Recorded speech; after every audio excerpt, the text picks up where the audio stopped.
Hi everyone, welcome to Saima Academy. Friends, ये जो हम पेपर सॉल्व कर रहे हैं 2023 का, इसकी 2 वीडियोस आ चुकी हैं जिनमें हमने 16th क्वेश्चन सॉल्व कर लिए हैं और अभी स्टार्ट करते हैं आगे 17th क्वेश्चन से अपने क्वेश्चंस को सॉल्व करना। देखो, जो ये 17th क्वेश्चन है इसमें ये ऑप्शन में है एक क्वेश्चन। इससे पहले वाला जो क्वेश्चन था, मतलब 2 क्वेश्चन थे, एक था और वो जो डिलीटेड चैप्टर्स में से है वो उनमें से था, तो इसलिए हमने उसको नहीं लिया। जो ये ऑप्शन में दे रखा है ये है हमारे सिलेबस में, तो इसे करेंगे हम। यहाँ पे हमें ये 3 वो दे रखे हैं, कंपाउंड्स दे रखे हैं। इन्हें हमें इनकी इलेक्ट्रॉन डॉट स्ट्रक्चर, इनकी इलेक्ट्रॉन बिंदु संरचना लिखनी है। फर्स्ट है इनमें से CO2 यानी कि कार्बन डाइऑक्साइड, सेकंड है H2S हाइड्रोजन सल्फाइड और C2H6 है थर्ड यानी कि एथेन। तीनों का हमें इलेक्ट्रॉन डॉट स्ट्रक्चर देना है। तो इसके लिए हमें क्या पता होना चाहिए कि जो वैलेंस शेल है, इन जो भी हमें गिवन कंपाउंड है उसके अंदर जो जो एटम है उनके वैलेंस शेल में कितने इलेक्ट्रॉन हैं, यानी उनके संयोजी कोश में कितने इलेक्ट्रॉन होते हैं। यहाँ पे देखो, फर्स्ट वाला है जो कार्बन डाइऑक्साइड, यानी एक कार्बन है, इसमें एक ऑक्सीजन है। आपको पता होना चाहिए कार्बन के अंदर 6 इलेक्ट्रॉन्स होते हैं और वैलेंस शेल में 4 होते हैं इलेक्ट्रॉन। ऑक्सीजन के अंदर 8 इलेक्ट्रॉन्स होते हैं, उसकी वैलेंस शेल में 6 इलेक्ट्रॉन्स होते हैं। हाइड्रोजन सल्फाइड है जो H2S हाइड्रोजन है, हाइड्रोजन के वैलेंस शेल में 1 इलेक्ट्रॉन होता है। और सल्फर है जो वो ऑक्सीजन के ग्रुप का ही है, उसके वैलेंस शेल में 6 इलेक्ट्रॉन होते हैं। ऐसे जो थर्ड वाला है C2H6 कार्बन और हाइड्रोजन, कार्बन के वैलेंस शेल में 4 इलेक्ट्रॉन होंगे और हाइड्रोजन में 1 ही इलेक्ट्रॉन होता है, वही उसका वैलेंस शेल इलेक्ट्रॉन यानी संयोजी इलेक्ट्रॉन कहलाएगा। तो हम स्टार्ट करते हैं कार्बन डाइऑक्साइड की इससे स्ट्रक्चर से। तो देखो, पहले हमें क्या करना है, एक कार्बन है, 2 ऑक्सीजन है, तो सेंटर में कार्बन लिख लो, दोनों तरफ एक एक ऑक्सीजन रख दो। उसके बाद कार्बन के 4 इलेक्ट्रॉन है, यानी कार्बन को संयोजी कोश में इसके 4 इलेक्ट्रॉन है वैलेंस शेल में, तो इसको 4 और इलेक्ट्रॉन चाहिए, 4 और इलेक्ट्रॉन चाहिए अपना ऑक्टेट कंप्लीट करने के लिए। तो यानी कि कार्बन को कितने बॉन्ड बनाने हैं, 4। जबकि जो ऑक्सीजन है, ऑक्सीजन लिखेंगे दोनों साइड और इनके जो 6 वैलेंस शेल इलेक्ट्रॉन है ये शो करेंगे यहाँ पर। और ऑक्सीजन को कितने इलेक्ट्रॉन चाहिए ऑक्टेट कंप्लीट करने के लिए, 2, तो इसलिए ऑक्सीजन 2 बॉन्ड फॉर्म करेगा। तो कार्बन क्या करेगा यहाँ पे, ऑक्सीजन के साथ, इस वाली ऑक्सीजन के साथ, देखो ये जो राउंड में है ये तो कार्बन के इलेक्ट्रॉन है और जो ये क्रॉस में है ये ऑक्सीजन के इलेक्ट्रॉन है। कार्बन अपने 2 इलेक्ट्रॉन इस वाली ऑक्सीजन के 2 इलेक्ट्रॉन के साथ शेयर कर लेगा और ऐसे ही बाकी के बचे 2 इलेक्ट्रॉन इधर वाली जो ये ऑक्सीजन है इसके 2 इलेक्ट्रॉन के साथ शेयर कर लेगा। तो इसमें हो क्या जाएगा कि कार्बन के भी 4 ये हो जाएंगे। देखो, अभी जो कार्बन वाला ये सर्कल है इसमें देखो कार्बन के भी 8 इलेक्ट्रॉन हो जाएंगे, 4 अपने थे, 2 एक ऑक्सीजन के शेयर कर लिए, 2 दूसरी ऑक्सीजन के शेयर कर लिए, तो 8 हो गए। इसी तरह ये वाली ऑक्सीजन है, इसके 6 अपने थे, 2 कार्बन के शेयर हो गए इसके साथ, इसके भी 8 हो गए। और ये वाली जो ऑक्सीजन थी इसके भी 2 कार्बन के शेयर हो गए, इसके 8 हो गए। तो इस तरीके से हमें ये दिखाना है कि इसका ऑक्टेट किस तरीके से कंप्लीट हो रहा है, इसी को बोलते हैं electron dot structure. I hope आपको ये समझ आया होगा। अब बढ़ते हैं, सेकंड वाला है जो हमारा H2S सल्फर। सल्फर को रखेंगे सेंटर में और सल्फर ऑक्सीजन के ग्रुप का है, यानी इसके वैलेंस शेल में संयोजी कोश में 6 इलेक्ट्रॉन है। तो और हाइड्रोजन है, हाइड्रोजन के पास क्या है, एक ही इलेक्ट्रॉन होता है। एक हाइड्रोजन इधर रखा, एक इधर रखा। अब हाइड्रोजन को अपना ऑक्टेट कंप्लीट करना है। ऑक्सीजन जो हाइड्रोजन का ऑक्टेट होता है उसमें 2 ही इलेक्ट्रॉन होते हैं, क्योंकि फर्स्ट शेल में मैक्सिमम 2 ही इलेक्ट्रॉन रह सकते हैं, ये आपको पता होना चाहिए।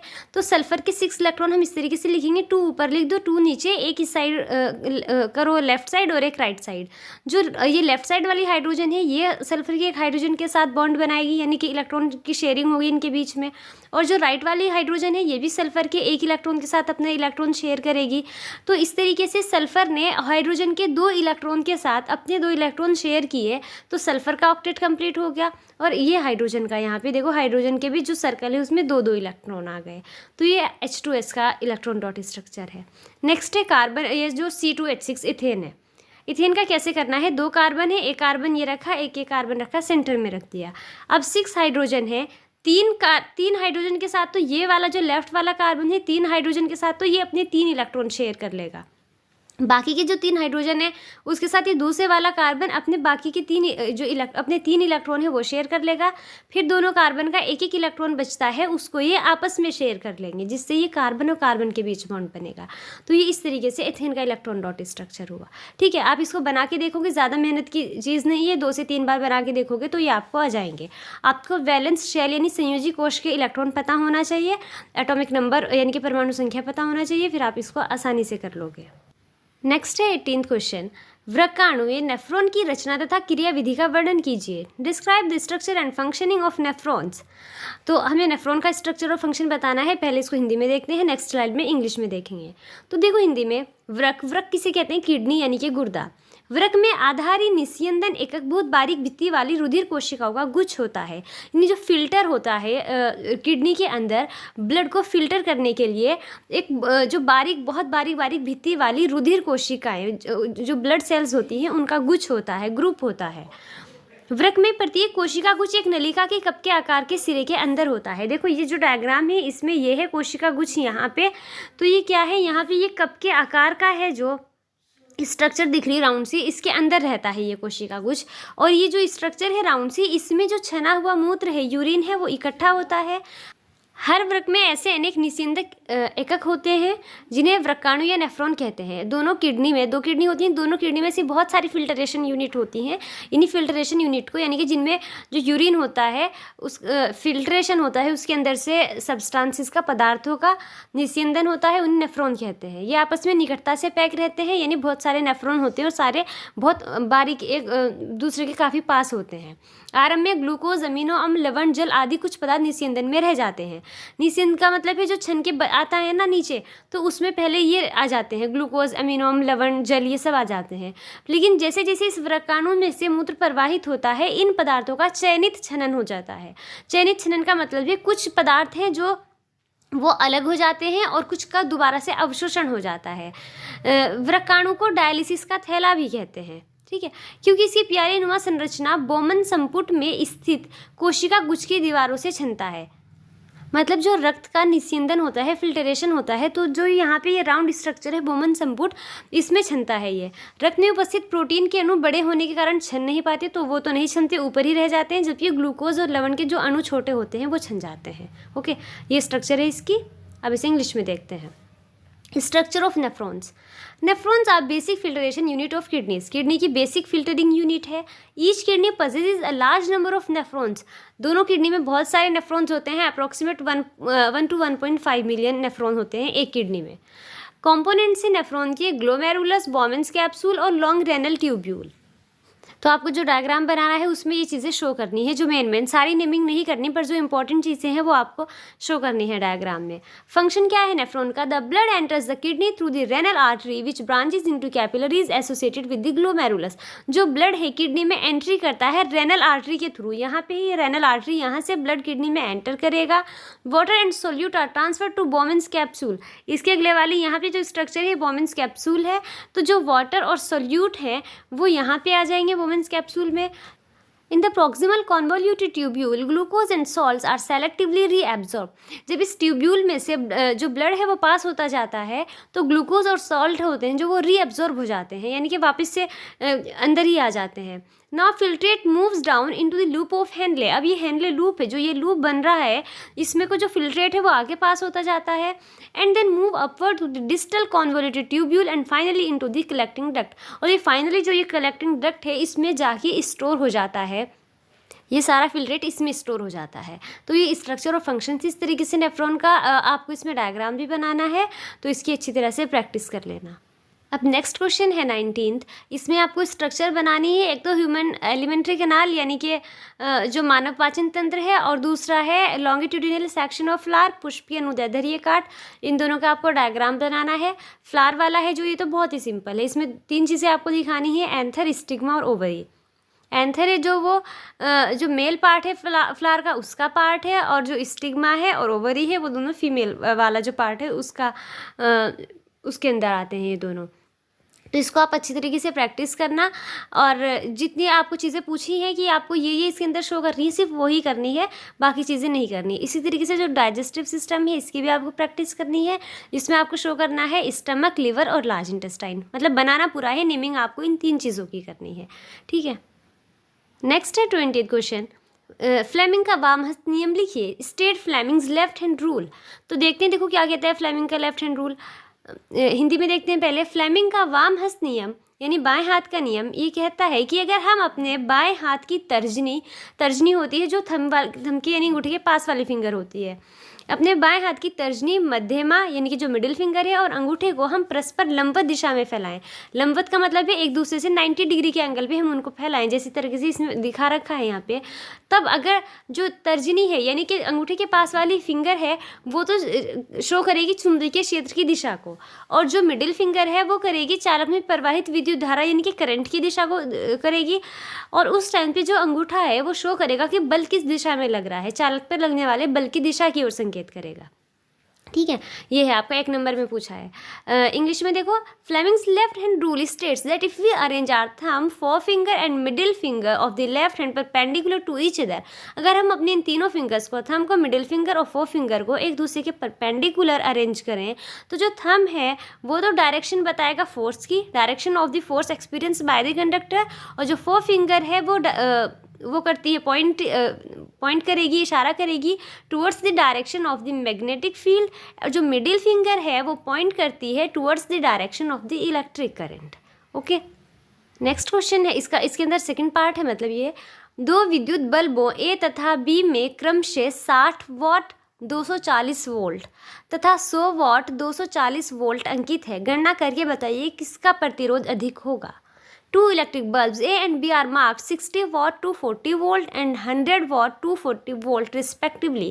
यानी कि इनकी जो ये वॉट में है ये तो पावर दे रखी है और ये पोटेंशियल डिफरेंस दे रखा है वोल्ट में, तो हमें बताना है कि किसका रेजिस्टेंस ज़्यादा होगा। ठीक है, तो यानी कि जब हमें पावर दे रखी है और पोटेंशियल डिफरेंस दे रखा, हमें रेजिस्टेंस निकालना है, उस टाइम पे हमारा फॉर्मूला होगा रेजिस्टेंस का, ये R = V²/P, ये फॉर्मूला होगा। दो बल्ब है हमारे पास, जो बल्ब ए है उसमें पावर दे रखी है 60 वाट और पोटेंशियल डिफरेंस दे रखा है 240 वोल्ट। सेकंड बल्ब है जो बी, उसके अंदर पावर दे रखी है 100 वाट और पोटेंशियल डिफरेंस है 240 वोल्ट। तो जब हम बल्ब ए का रेजिस्टेंस निकालेंगे, R = V², यानी कि 240 × 240, स्क्वायर का मतलब 2 बार है मल्टीप्लीकेशन में, अपॉन में 60, इसको कैलकुलेट करोगे तो आएगा 960। ठीक है, और जो रेजिस्टेंस है यानी कि प्रतिरोध है, प्रतिरोध का मात्रक ओम होता है, तो 960 ओम इसका आंसर आएगा। इसी तरीके से जो सेकंड वाला बल्ब है इसमें भी हमें ये फॉर्मूला लगाना है, R = V²/P। V इसमें भी 240 है तो V² यानी कि 240 × 240, अपॉन में P है तो अपॉन में 100 आ जाएगा क्योंकि इसमें पावर 100 वाट दे रखी है। डिवाइड करोगे तो इससे आएगा 576 ओम। दोनों का रेजिस्टेंस आ गया, आप देख लो किसका ज़्यादा है। जो बल्ब ए है ये 960 है और बी है तो 576 है, तो बल्ब ए का जो प्रतिरोध है वो अधिक होगा, यानी बल्ब ए का रेजिस्टेंस है वो ग्रेटर होगा। ठीक है, इस तरीके से करना है आपको ये। नेक्स्ट है 21st क्वेश्चन, दिए गए परिपथ आरेख में गणना कीजिए परिपथ का कुल प्रतिरोध और परिपथ में प्रवाहित कुल विद्युत धारा। ये यहाँ पे एक सर्किट दे रखा है, तो हमें इसके अंदर निकालना है। फर्स्ट पार्ट में पूछ रखा है टोटल प्रतिरोध और सेकंड में टोटल विद्युत धारा। In the given circuit diagram calculate the total resistance of circuit, the total current following in the circuit.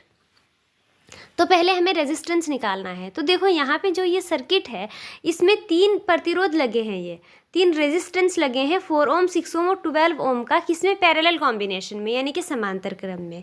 ठीक है, और फिर इन तीनों कॉम्बिनेशन को, ये जो तीनों रेजिस्टेंस है, तीनों प्रतिरोध हैं, अगर इस पूरे को एक मान लिया जाए तो ये पूरा एक, इसके जो ये 8 ओम का एक रेजिस्टेंस है इसके साथ सीरीज कॉम्बिनेशन में यानी श्रेणी क्रम में लगा हुआ है।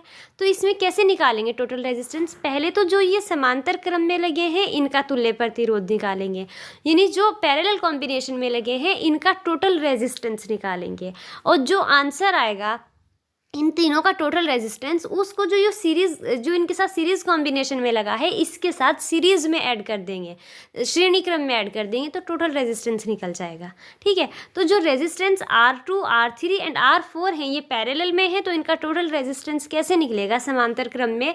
समांतर क्रम में तुल्य प्रतिरोध कैसे होता है? फॉर्मूला 1/R = 1/1 करके ऐड कर देते हैं जितने भी रेजिस्टेंस है। हमें यहाँ पे R2, R3 और R4 को ऐड करना है, तो 1/R = 1/R2 + 1/R3 + 1/R4। 1/R = R2 है 4, R3 है 6 और R4 है 12। इन सब की वैल्यू रख दी यहाँ पे। 1/4 + 1/6 + 1/12 को जब सॉल्व करोगे आप तो आंसर आएगा 6/12, दैट इज़ 1/2। 1/r की वैल्यू 1/2 है, तो r की वैल्यू कितनी हो जाएगी 2 ओम। अब ये पूरे का पूरा एक साथ 2 ओम आ गया। ये 2 ओम वाला जो रेजिस्टेंस है ये 8 ओम वाले के साथ सीरीज कॉम्बिनेशन में है, यानी कि श्रेणी क्रम में है। तो अब ये प्रतिरोध R1 प्रतिरोध के साथ श्रेणी क्रम में है, तो कुल प्रतिरोध कैसे निकालते हैं श्रेणी क्रम में, ऐड कर देते हैं लीनियरली सबको। अब टोटल रेजिस्टेंस को हमने R डैश मान लिया, तो R डैश कैसे निकलेगा, R यानी कि जो भी समांतर क्रम में आया था प्लस R1, दैट मीन्स जो 8 ओम वाला प्रतिरोध है। तो 2 ओम प्लस 8 ओम को ऐड किया तो क्या आ गया 10 ओम। तो टोटल रेजिस्टेंस है फर्स्ट पार्ट का जो आंसर है 10 ओम है। सेकेंड पार्ट में पूछा है टोटल करंट। करंट का फॉर्मूला, जब हमें यहाँ पे देखो 12 वोल्ट की बैटरी है, तो जब हमें वो ये दे रखा है, पोटेंशियल डिफरेंस दे रखा है और रेजिस्टेंस दे रखा है, तो करंट निकालने का फॉर्मूला होता है, करंट को I से शो करते हैं, I = V/R। V की जगह 12 रखेंगे, R की जगह 10 रखेंगे, टोटल रेजिस्टेंस 10 आया है। 12 से 10 को डिवाइड करेंगे तो आएगा 1.2। और जो करंट होता है, करंट की यूनिट एम्पियर होती है, तो टोटल रेजिस्टेंस है टोटल करंट है जो वो आएगा 1.2 एम्पियर। ठीक है, इसको आप खुद से कॉपी में करके देखिए और अच्छे से आपको क्लियर हो जाएगा। कोई डाउट होता है तो वीडियो को एक बारी और देख लीजिएगा। और इस वीडियो के लिए इतना ही। अगर वीडियो पसंद आई है तो लाइक ज़रूर कीजिएगा और चैनल को सब्सक्राइब करना मत भूलिएगा। Thank you so much for watching.